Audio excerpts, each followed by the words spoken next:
Guys, it's Matt Haycox here, and as per usual, I feel like I'm saying now, I've got JP with me.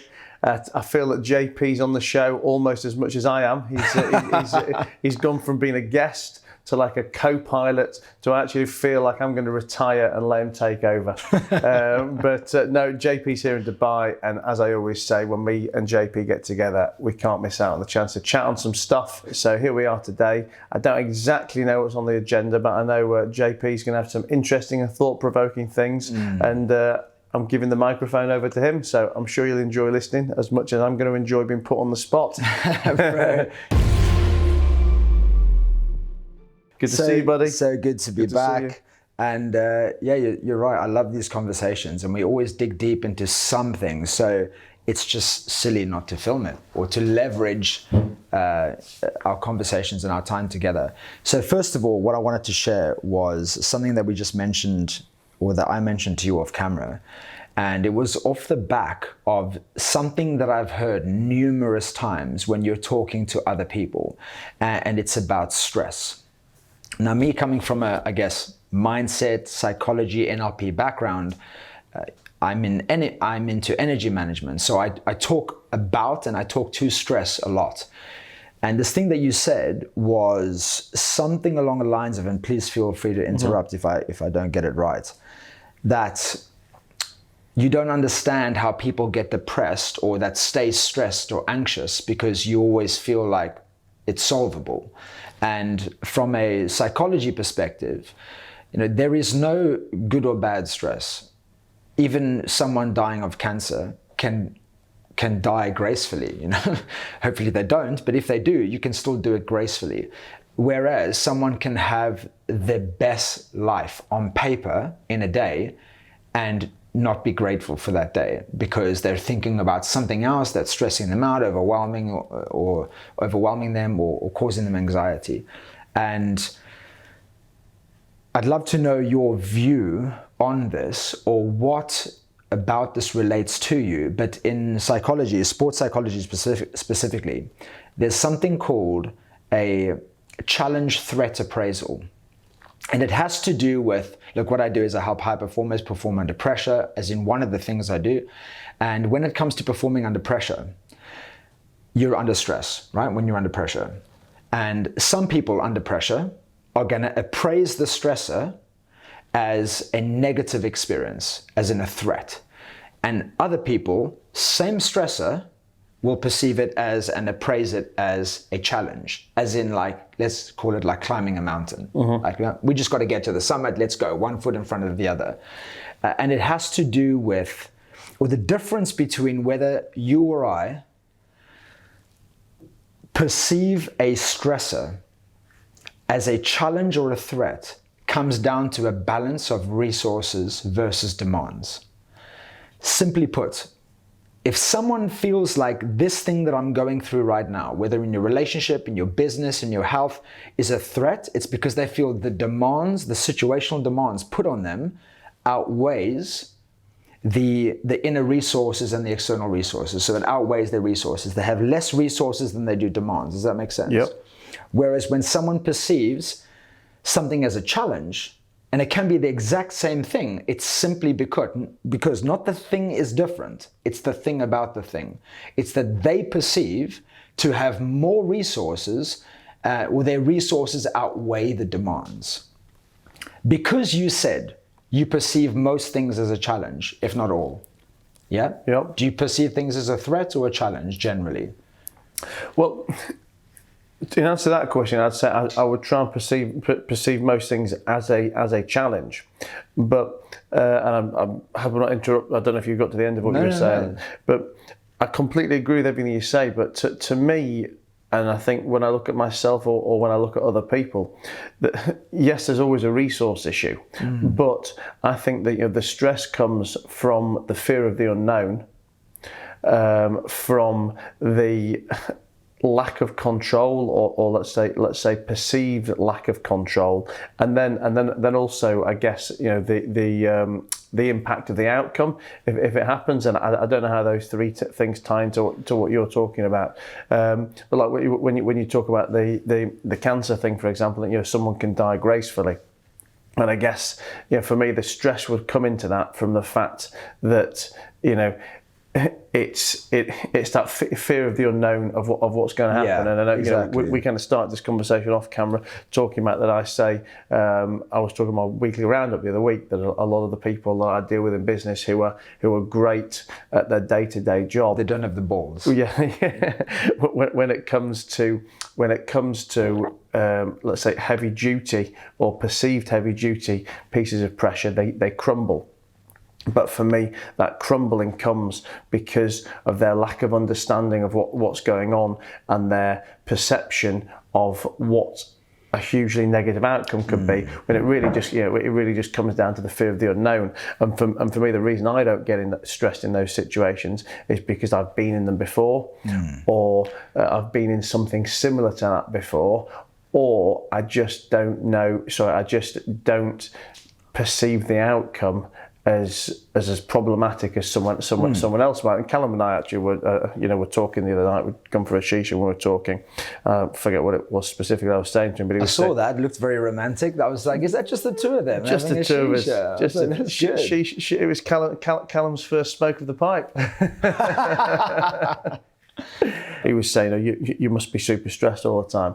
And I was saying that, when I look at most things, I can always try and say, listen, if this goes wrong, is it going to kill me or is it going to bankrupt me?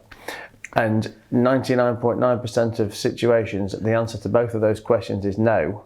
Therefore, it's just a kind of, fuck it, let's get on with it. Yeah. So I'm going to respectfully interrupt you there, because actually you're answering my question for you. Okay. But everything you're saying to answer your question, is this in alignment with? This is absolutely on point. So the difference is whether something is a threat or a challenge is how you perceive things, whether you have the resources or whether you don't have the resources. If you don't have the resources, this is threatening to me.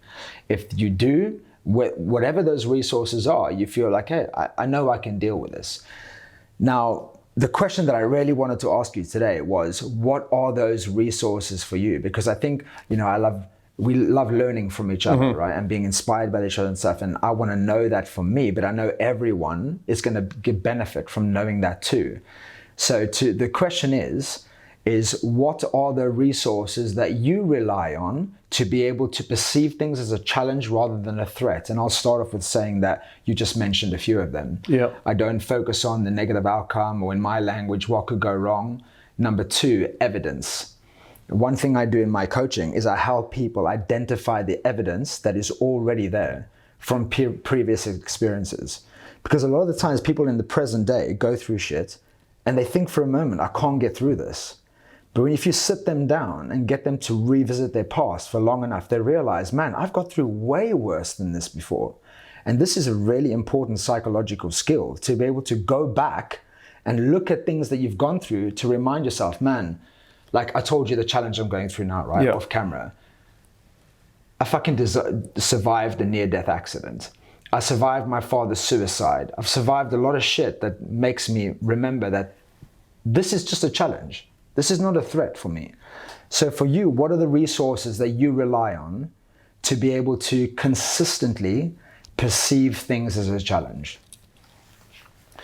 So I think it comes down for me a couple of main things. I mean, one of the reasons I'm relaxed in what would be high pressure or negative business situations is because I've either been in them before, I've been in something similar that I can kind of analogize to that, or I've got mentors, advisors, supporters, whatever it may be, that can kind of get me through it. And I think it's really important on all of these things to, as I was saying a minute ago, to understand, ultimately what is the real, what is the real negative, what is the real downside if something goes wrong. And I think, for me, most of the time, people really do overthink or overestimate how bad something is if it goes wrong. And when you were saying that, I was almost thinking of it in terms of kids as well. You see your 1-year-old, 2-year-old who's running around, or sat in the high chair eating the food, and you've got those parents who are, oh, shit, don't touch this, don't do that, don't do that. And don't get me wrong, listen, I would imagine there's no one that could be more protective of their kid, let's say psychologically, than I would be of Harley. But I always took the view when she was a kid that 99.999% of the things she's going to do in the house, obviously within reason, aren't going to kill her. Yeah. They're just going to they're going to learn not to do it again. So when she's running around the room and she bangs into the wall, or when there's this there that might, I don't know, hit her hand or hurt her head or whatever, as long as these things aren't going to be something that is obviously going to be absolutely catastrophic to her, I think you've just got to leave them to get on with it, and know that the downside isn't worth all the stress that goes into it. And you see all the parents that are like super worriers, super flappers. And I've got mates of mine who are like this with their kids, and you go around the house and the kids at 3, 4, 5 years old are the most moany little children you can possibly imagine. But they're moany because, not because they're spoiled, but you see them with the parents, stressing about this, and I think when the kid sees the parents stress, then ultimately it's all they know, and it's what they inherit, isn't it? And and we were flipping around on a few different things here, but I guess that all roads lead to Rome. I was reading a few Jeff Bezos books this summer, or not by Jeff, but about Jeff, let's say. And it's a lot of his annual letters to his staff and the kind of memos and stuff he writes internally. And he talks, when they talk about making decisions in Amazon, for such an enormous company, they make decisions very quickly. They give the authority to people, and lower rungs of the ladder, the ability to make decisions that other organisations wouldn't even contemplate allowing those people to do it. And the reason that they do it is because Jeff talks in terms of one-way doors and two-way doors. And he's saying that most decisions that you make in business or in life are a two-way door. I.e., you can decide to go through it, and if it's not quite working out, you can turn around and come back through the door again. There's not many doors that once you've stepped through them, there is no turning back. Okay, there may be some implications in turning back. Maybe you got to lose a bit of money here or lose a bit of time there, but these aren't catastrophic things that that are going to fundamentally change the course of business, change the course of life. And I guess that's his way of describing it, which kind of ties back to what I was saying a minute ago when I was saying, to Callum, like 99.9% of the decisions I make, they're not going to kill me and they're not going to bankrupt me. So I need to apply the logic I've learnt, and there's probably a best case scenario, a worst case scenario, and an average slash realistic scenario. And the reality is that realistic slash average scenario is probably what's going to occur, because you think it's realistic and average because that's based on your experiences and your logic and your common sense to date. But I guess with the business, I don't get stressed in these situations because I know that I've got the skill set to get through them. That's why when you were talking earlier about, for example, you could deal with, cancer doesn't have to be a stressful situation because you can pass away gracefully. Like I look at that situation and think, well, how the fuck am I ever going to deal with that in a graceful, non-stressed way? Because people will say to me, well, what things worry you? And death is always something that's high on my list. Missing out. Well, I guess definitely missing out, but also, it's stressful because I don't know what it looks like, and and this isn't a religious conversation. Everyone's got their own views on, is there an afterlife? Is there But I don't know if when I'm dead. Is there just no thoughts, no pain, nothing? Literally, you're just completely gone, or will I be sat there floating around, looking at my dead body, thinking, "Fuck, look at all these people having fun that I'm missing out on," or crying for eternity. You go, oh, fuck, glad Matt's While everyone's on a yacht. Yeah. Hearing the truth about what everyone thinks about us. But yeah, ultimately it comes down to me. You can use situation after situation, but it's all based for me on the same thing.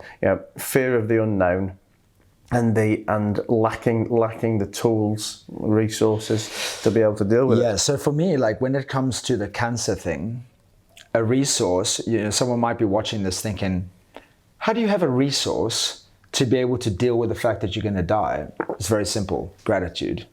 If you have an overflow of gratitude as you're coming to the end of your life, you just feel grateful for everything that you've experienced. And yes, your life is cut short, but if you've ever seen someone go gracefully at the end of their life, it's because they're in an insane level of gratitude for the life that they've had and people that have supported them and people they've touched and stuff. But so that's a resource. I believe gratitude is a resource, not just at the end of your life, but in any time in your life, to be able to take something from a threat to a challenge, to say, look, I might be going through this right now, but I have clothes on my back, food in my belly, a roof over my head. That's gratitude. And that'll take you from threat to challenge. Now, you kind of like were answering my questions even before I asked them. But I want to ask you, how important, in terms of building resources, is acquiring, because I teach psychological skills, how important is it for you, in terms of building your own resources, to keep acquiring new skills and knowledge? I think it's absolutely fundamental, because one of the things I was saying a moment ago was that, for me, stress comes from two things, or three things, but a couple were fear of the unknown and lack of control over a situation.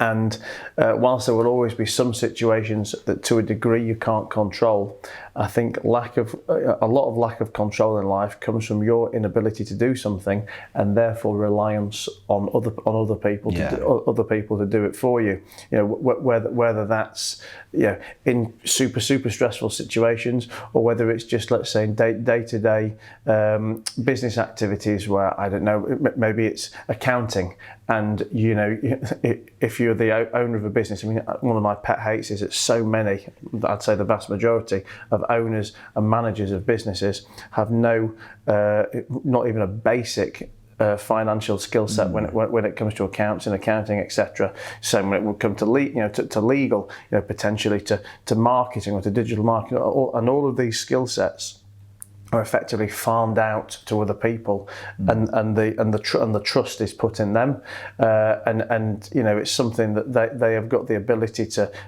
potentially make or break your business without you having any control and any knowledge over.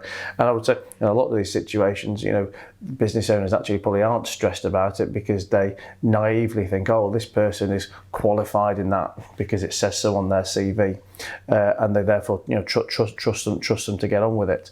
But then when it all goes wrong, a lot of the time it's gone wrong and it's irrecoverable. But it's a slightly different situation, but the similar analogy that I think, once if you've got the knowledge of something, then you've got the ability to, if not control it, at least to understand it, at least to move the pieces around in a better way.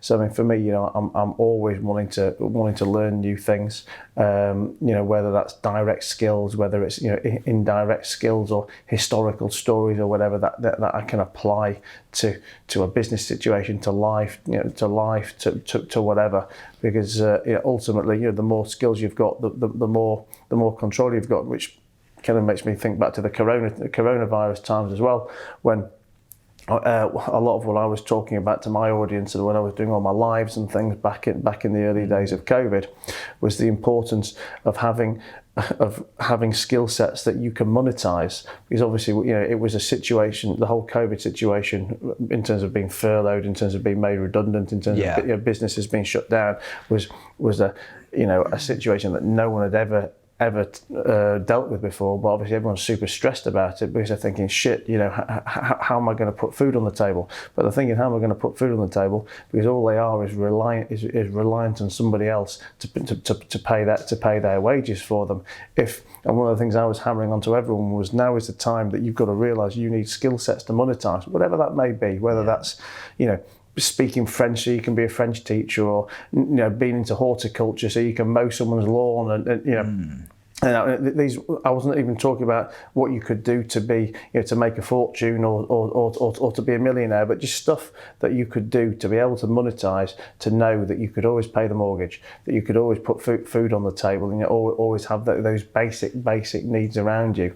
And when you've got that ability to control your own destiny, for me, it removes so much of the stress factor, and that's why even when I have bad days or bad months in business, or maybe I lose a business or something goes bust, I might be pissed off, I might be stressed to a little degree, but I'm never depressed or suicidal, because I always know that if I lost everything tomorrow, okay, I'm not going to enjoy it. I'm going to pretend it's a challenge I'm going to want, right? But if I lost everything tomorrow, I know I've got the skill sets. Or you would go get the skills. Or I will go get, particularly new skills. But I know that on day one, I've got enough to put food on the table and to start to rebuild to a new standard.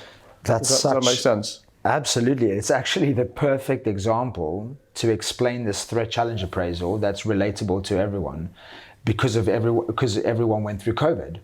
I met a guy yesterday at the Zero Gravity that did e-commerce, and had all his suppliers were like in China and stuff. And when COVID happened, he lost all his suppliers. So what was happening? He was in a threat appraisal. He was perceiving this as a threat. So he said, look, what we're talking about, a resource is acquiring new skills. Over 6 months, he learned how to do social media, and now he has a full-time job, moved to Dubai from Germany, doing social media management and marketing. Well, because he was able to say, look, if I'm stuck here, or let me word it in my way, it's easy to feel stuck when you're not learning new skills. But if you're constantly learning new skills, it's very difficult to feel stuck, because every day you're getting a little bit better, learning something a little bit new. Great share, as always. And I always use hashtags in my business and social media, like be the student, stay the student, forever studying, all that stuff. In a kind of, as a sound bite. What does that mean for you? What does that mean for you? Always be the student. I think for me, it's about lacking the arrogance to know that there's always something more to learn, and that always be learning, or always be listening. It's funny actually, when I was doing my weekly roundup this morning, I made my list of things to talk about from the previous couple of weeks. But one thing I didn't talk about that was on the list, because I'll save that for a coming week, because I've already talked enough today, was about the importance of being a listener. It kind of ties in with being a student, that far too many people do too much talking and not enough listening.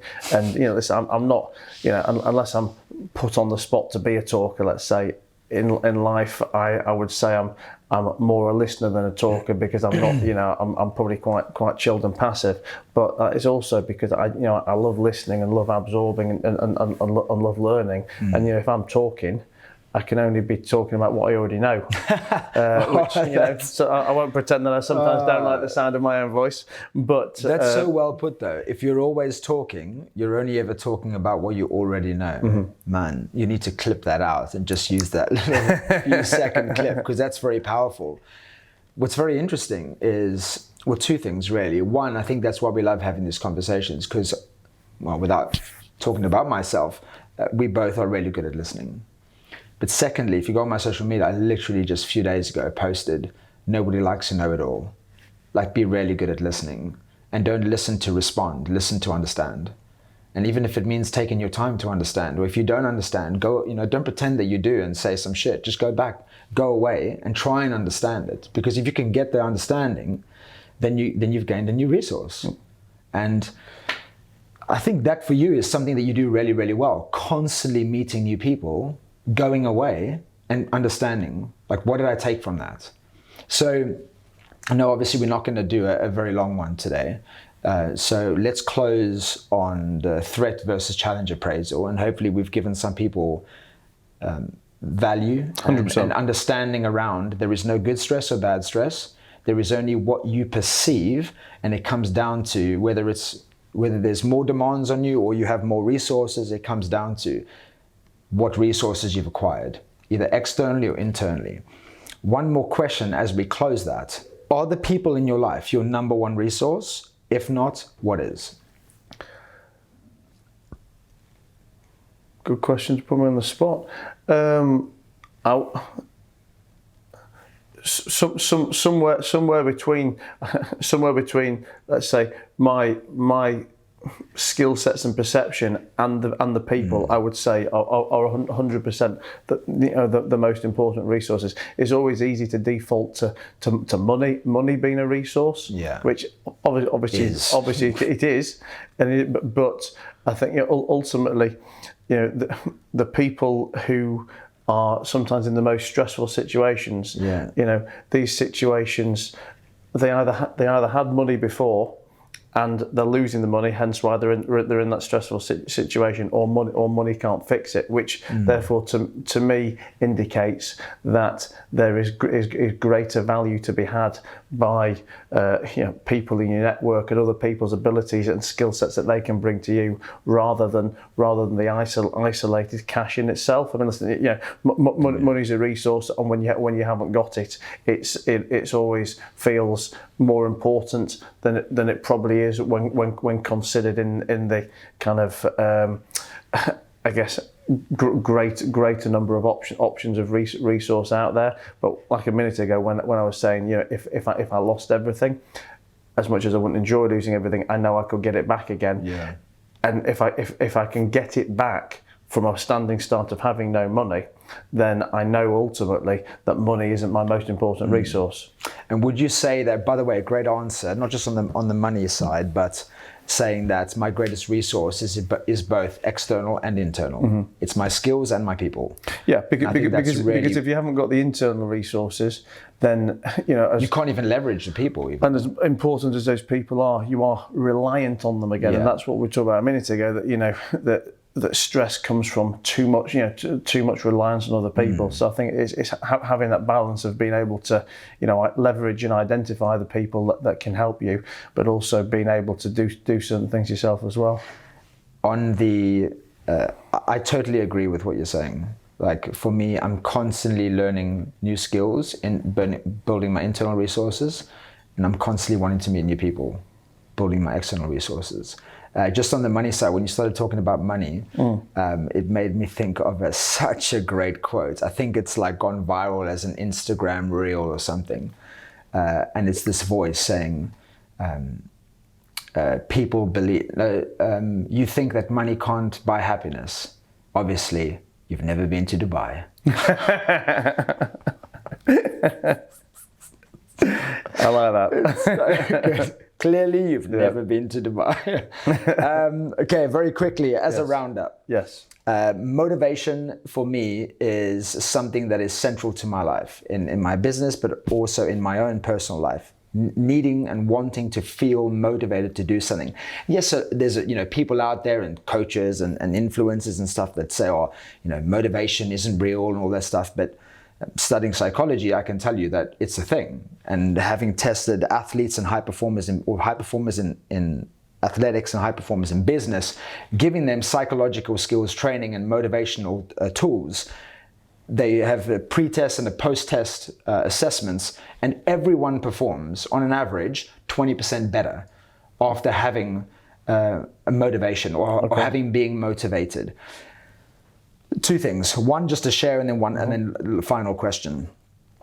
So if motivation is a real thing, how does someone become motivated? Well, there's 3 psychological needs for motivation. One is the need for autonomy, meaning I feel autonomous in this. I'm not being forced or pushed, which is why, you spoke of kids before. If you tell your children to eat broccoli, they won't fucking do it. because you're telling them to do it. It's the opposite of autonomy. It's being forced or pushed. But whereas if you inspire someone to want to do it, it feels like it's their free choice. Therefore, they feel autonomous in wanting to move in that direction. So that's very important to when, I guess, you as a business leader, but also for yourself, always to put yourself in a space or others in a space of, I want to do this versus I have to do this. The second psychological need is for competence.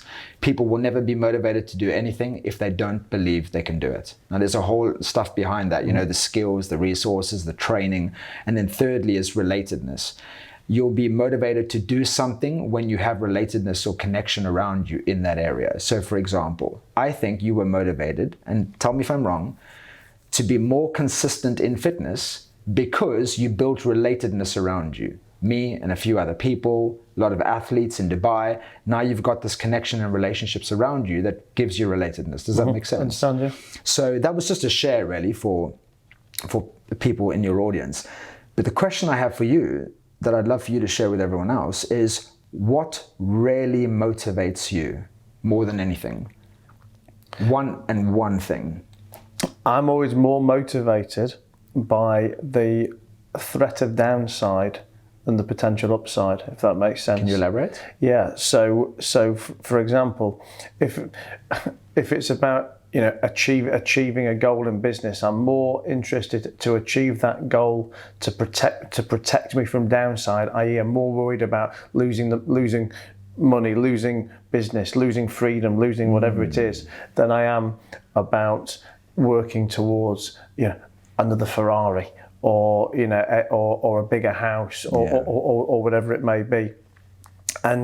But that's only a motivator that's changed over the years, because if you asked me 15 years ago, 10 years ago, maybe even 5 or 6 years ago, I was always it's right, I've got to do this because I'm going to do this deal, I'm going to earn this money, and I'm going to buy this thing, and the novelty of that thing always wears off very, very, very quickly.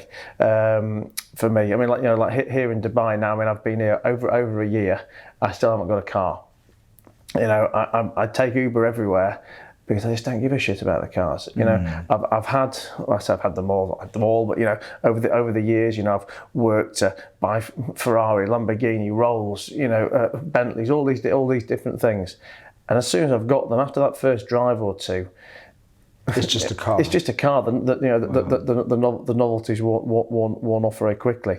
But what I love, for example, is being here in Dubai, waking up to the sun, hanging out with people I want to hang out with, spending the time with the people I want to spend the time with. So for me, it's much more of a motivator for me to risk losing that than it is for me to think, why have I not got a car sat in the garage here just yet? That's such a good answer. I've created a move coming here that for me, where I am now in my life, is very uncomfortable.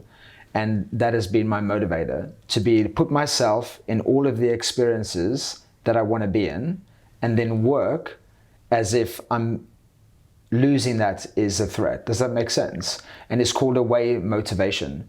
I've actually noticed that a lot of successful people are driven by away motivation. It's not whether towards motivation, like, I want to create my best life, whatever, or away, I don't want that, I don't want to be poor, is good or bad. It's just your perception of it. But I have noticed that a lot of successful people are driven by, like really financially successful, are driven by, I don't want to be poor. Let's just call it that. And, I think that's why it's so important. Or let me ask you a question, Robert. How important is it to put yourself in the experiences of what you want to get you motivated to have more of that? Say that again. Yeah. So how important is it to put yourself in the experiences of what you want to be motivated to have more of that? So let's say, for example, you have a gorgeous yacht. How important is it to keep seeing bigger yachts? I know, if that's something that you want. Yeah, no, I am completely with you on that. And then I'm done. Yeah, no, I mean, I've talked about this a bit myself on one of my weekly roundups last summer. I remember this actually because I think I was on the boat and I was obviously living down in Cannes at the time, and obviously for other people looking into me, and for me sat on my boat, I probably look like the man, and I've got the boat, got the money, got this, that, and the other. I go and spend 3 or 4 days in Monaco, and I was doing various meetings with people there and being introduced to other people and to other people, and I felt like an absolute fucking skin peasant. And you know, I'd be sat there doing a deal. Let's say, you know, starting the morning off doing a deal for a couple $100,000 here or 500 grand there. Then going and meeting someone in Monaco, sitting down, and they're saying, oh well, you know, we're raising 50 million for this entity because we need to go and do this, or we're raising 100 million for that because we're going to go and do the other. And you know, all of it, wherever you go, there's always someone with a bigger boat or with more money or with more whatever. And I think, you know, for most people, it's a feeder of jealousy and resentment to this and the other. But no, I look at it as a pure motivator. Absolutely. Whether it's a motivator or whether it's just, you know, having these people to, you know, to kind of open your eyes to and keep pushing and always make me think, you know what, I like to think I think big. You know, everyone who watches me probably thinks I think bigger than anyone they could imagine. But then I go and see these people and think, fuck, I'm small time, and I need to go and I need to go and push again. I totally agree. And look, however you dress it up, what we just discussed, some people are going to think, oh, there's always going to be one bigger boat or one bigger, you know, a nicer car, but you can perceive it however you want. How I look at it is exactly the same as how you look at it. Coming to Dubai fucked up my life. Seeing a bigger boat can fuck up your life, or meeting another person can screw up your life because it shows you what is possible. It's not about the thing, but by being around people that have achieved more internally, externally, etc., it just shows you what's possible. And I think that, yeah, everyone should do that. Put yourself in uncomfortable situations. But again, it's all down to perception. Again, like we talk about the stresses, and you look at that bigger boat, and you can look at it as a negative that you've failed, and that someone's got a bigger boat, and that you're resentful. And you look and think, fuck, there's something better I can do. Or what's he done to get that I haven't got done? What skill have I not learnt this week? Bro, I'll be honest. Before I've spent 16 years building psychological skills and doing all this training, in my early 20s, I was that guy. If I was around people with money, I'd go home so depressed because I didn't feel I had the resources to be able to do that. So anyway, and that's why it's important to keep building the skills. Bro, I know we got to go. Looking forward to it. Always Thank you very much. Thank you very much for quizzing me again. Guys, I hope you enjoyed listening as much as I enjoyed talking to JP. JP, where can they find you? Probably Instagram, the best, JPDV. JPDV and the Matt Haycox, TheMattHaycox on all the social channels. If you like this, press like, and if you don't subscribe, why not? But do it now.